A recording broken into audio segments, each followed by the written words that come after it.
The second book, entitled Euterpe.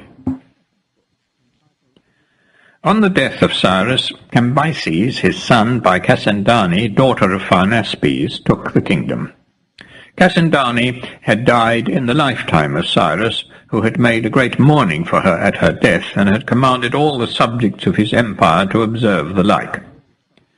Cambyse, the son of this lady and of Cyrus, regarding the Ionian and Aeolian Greeks as vassals of his father, took them with him in his expedition against Egypt, among the other nations which owned his sway. Now the Egyptians, before the reign of their king Psammetichus, believed themselves to be the most ancient of mankind. Since Psammetichus, however, made an attempt to discover who were actually the primitive race, they've been of opinion that while they surpass all other nations, the Phrygians surpass them in antiquity. This king, finding it impossible to make out by dint of inquiry what men were the most ancient, contrived the following method of discovery. He took 2 children of the common sort, and gave them over to a herdsman to bring up at his folds, strictly charging him to let no one utter a word in their presence, but to keep them in a sequestered cottage, and from time to time introduce goats to their apartment, see that they got their fill of milk, and in all other respects look after them. His object herein was to know, after the indistinct babblings of infancy were over, what word they would first articulate. It happened as he had anticipated. The herdsman obeyed his orders for 2 years, and at the end of that time, on his one day opening the door of their room and going in, the children both ran up to him with outstretched arms, and distinctly said, "Bekos." When this first happened, the herdsman took no notice, but afterwards, when he observed on coming often to see after them that the word was constantly in their mouths, he informed his lord, and by his command brought the children into his presence. Psammetichus then himself heard them say the word, upon which he proceeded to make inquiry what people there was who called anything Bekos, and hereupon he learnt that Bekos was the Phrygian name for bread. In consideration of this circumstance, the Egyptians yielded their claims, and admitted the greater antiquity of the Phrygians. That these were the real facts I learned at Memphis from the priests of Hephaestus. The Greeks, among other foolish tales, relate that Psammetichus had the children brought up by women whose tongues he had previously cut out, but the priests said their bringing up was such as I have stated above. I got much other information also from conversation with these priests while I was at Memphis, and I even went to Heliopolis and to Thebes, expressly to try whether the priests of those places would agree in their accounts with the priests at Memphis. The Heliopolitans have the reputation of being the best skilled in history of all the Egyptians. What they told me concerning their religion, it's not my intention to repeat, except the names of their deities, which I believe all men know equally. If I relate anything else concerning these matters, it'll only be when compelled to do so by the course of my narrative. Now, with regard to mere human matters, the accounts which they gave, and in which all agreed, were the following. The Egyptians, they said, were the first to discover the solar year, and to portion out its course into 12 parts. They obtained this knowledge from the stars. To my mind, they contrived their year much more cleverly than the Greeks, for these last, every other year, intercalate a whole month, but the Egyptians, dividing the year into 12 months of 30 days each, add every year a space of 5 days besides, whereby the circuit of the seasons is made to return with uniformity. The Egyptians, they went on to affirm, first brought into use the names of the 12 gods, which the Greeks adopted from them, and first erected altars, images, and temples to the gods, and also first engraved upon stone the figures of animals.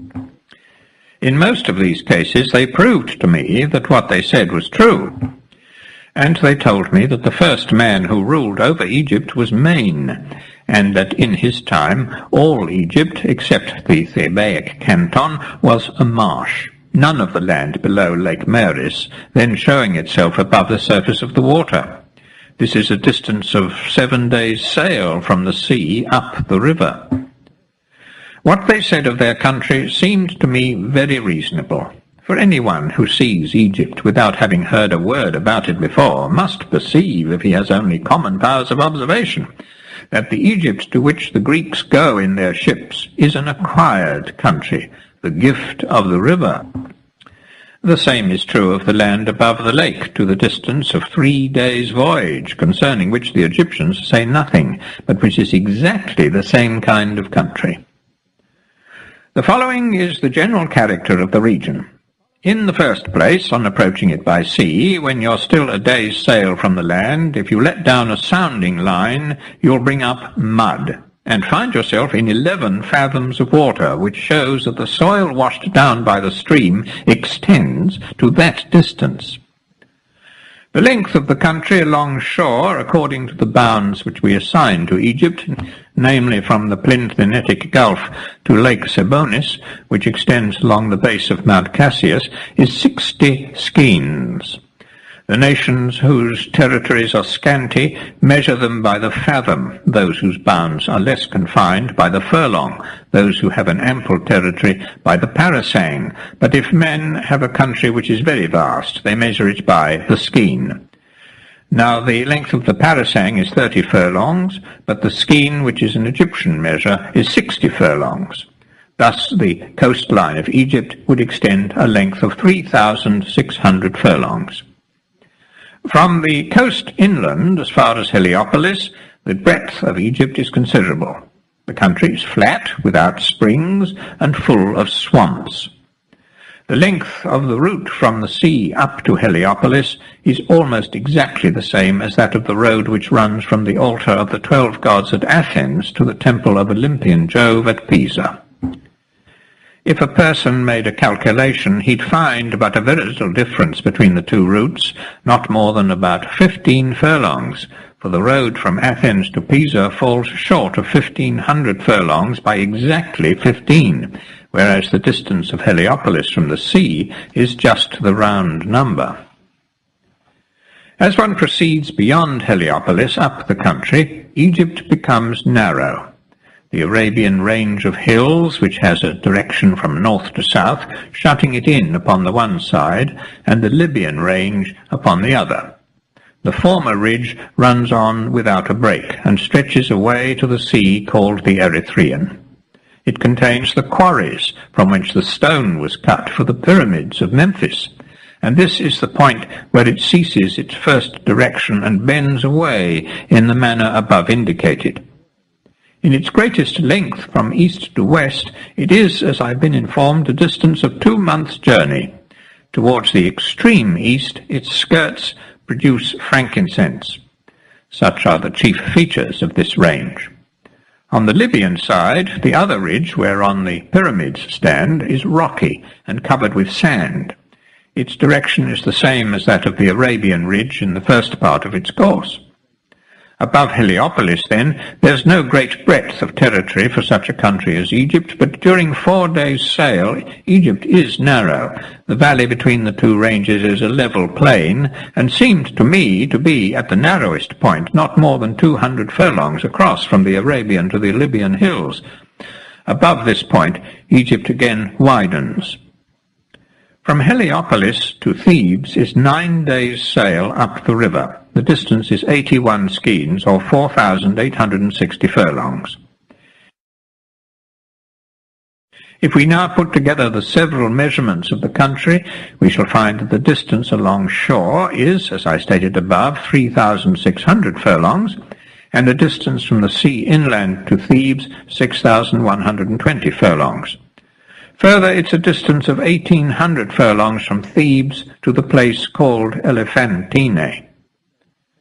The greatest portion of the country above described seemed to me to be, as the priests declared, a tract gained by the inhabitants, for the whole region above Memphis, lying between the two ranges of hills that have been spoken of, appeared evidently to have formed at one time a gulf of the sea.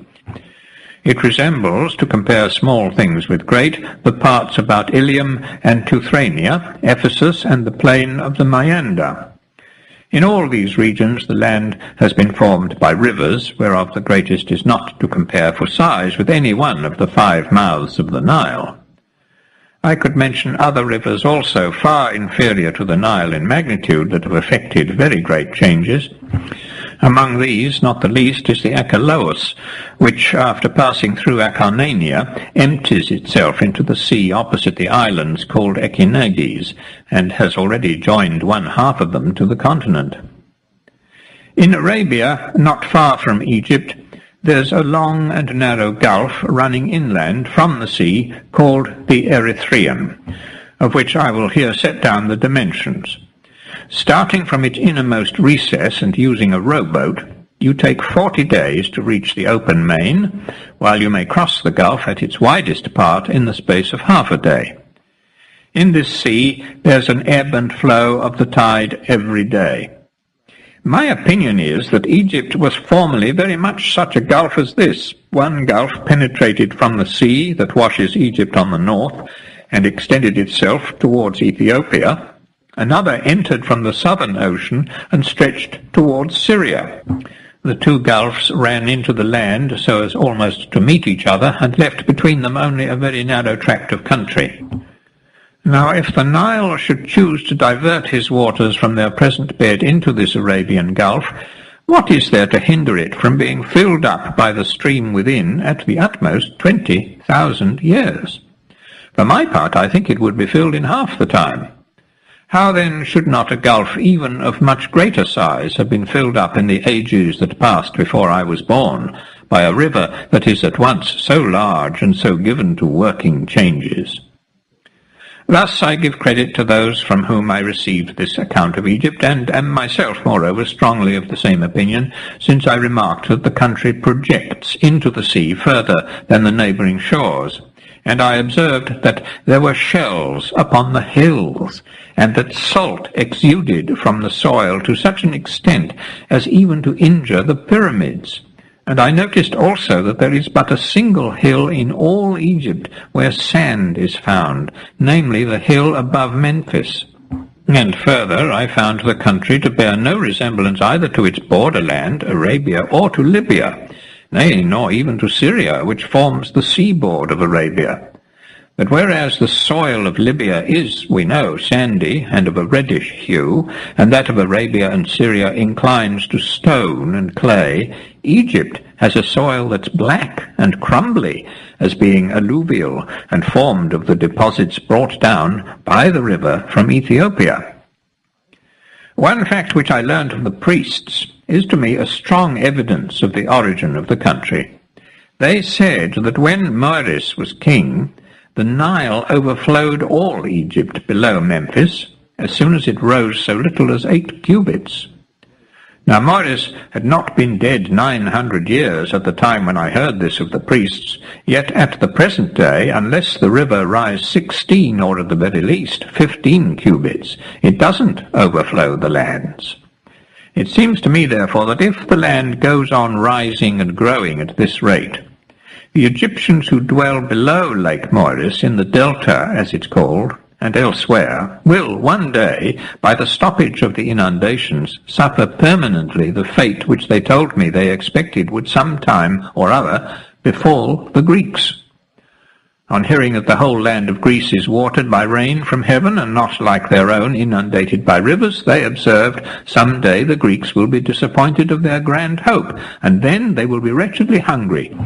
Which was as much as to say, if God shall some day see fit not to grant the Greeks rain, but shall afflict them with a long drought, the Greeks will be swept away by a famine, since they have nothing to rely on but rain from Jove, and have no other resource for water. And certes, in thus speaking of the Greeks, the Egyptians say nothing but what is true. But now let me tell the Egyptians how the case stands with themselves. If, as I said before, the country below Memphis, which is the land that is always rising, continues to increase in height at the rate at which it has risen in times gone by, how will it be possible for the inhabitants of that region to avoid hunger when they'll certainly have no rain, and the river will not be able to overflow their cornlands? At present, it must be confessed, they obtain the fruits of the field with less trouble than any other people in the world, the rest of the Egyptians included, since they have no need to break up the ground with the plough, nor to use the hoe, nor to do any of the work which the rest of mankind finds necessary if they are to get a crop. But the husbandman waits till the river has of its own accord spread itself over the fields and withdrawn again to its bed, and then sows his plot of ground, and after sowing turns his swine into it. The swine tread in the corn, after which he has only to await the harvest. The swine serve him also to thrash the grain, which is then carried to the garner. If then we choose to adopt the views of the Ionians concerning Egypt, we must come to the conclusion that the Egyptians had formerly no country at all.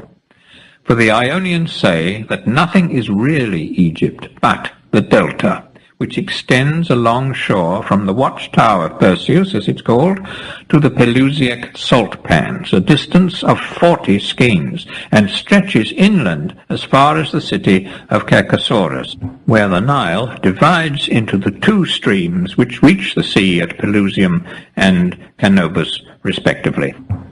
The rest of what's accounted Egypt belongs, they say, either to Arabia or Libya. But the delta, as the Egyptians affirm, and as I myself am persuaded, is formed of the deposits of the river, and has only recently, if I may use the expression, come to light. If then they had formerly no territory at all, how came they to be so extravagant as to fancy themselves the most ancient race in the world? Surely there was no need of their making the experiment with the children to see what language they would first speak.